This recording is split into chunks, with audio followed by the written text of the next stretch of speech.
Not on fire. A few days after I came into AA, I was at a meeting and the topic was gratitude. With just a couple of days of sobriety, I was still full of anger, resentment, shame, guilt, and fear. The world had failed to give me what I felt it owed me, and everyone in it had let me down. Life was painful and hopeless. I absolutely did not feel grateful for anything. When it came my turn to share, I said, "My name is Reagan, and I have nothing to be grateful for, so I'll just pass."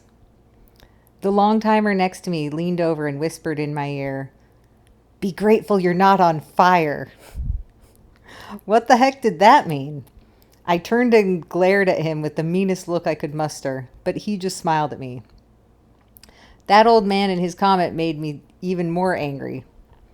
I still continued going to meetings, listening and trying to figure out what people were talking about. It took a few weeks, but eventually I began to understand what that man had been trying to tell me. I had been focused on all the bad things in my life. I was pretty much homeless and had been sleeping in cockroach-infested abandoned buildings and even a dumpster before coming back to AA. I was unemployable. I had no money, and I had lots of legal and financial problems, some of which I was looking at jail time for. I had abandoned my son, destroyed my marriage, and my father had told me that if I ever came near the family again, they would call the police. There was nobody who understood how I felt or who even wanted to be around me, let alone help me. Now here I was, living in some halfway house in a town I didn't even like, and sitting in this stupid AA meeting with all these losers. How could anyone be grateful for any of that? But gradually I began to see that the good things had started happening in my life.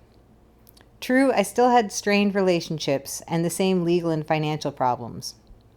But I was sober. I had a roof over my head and a warm bed to sleep in. I had food to eat and clothes to wear. I was surrounded by people who really understood me and were willing to help me, expecting nothing in return. This is what that old man was saying to me. No matter what is going on in my life, no matter how bad things seem, I can always find something to be grateful for if I just look hard enough.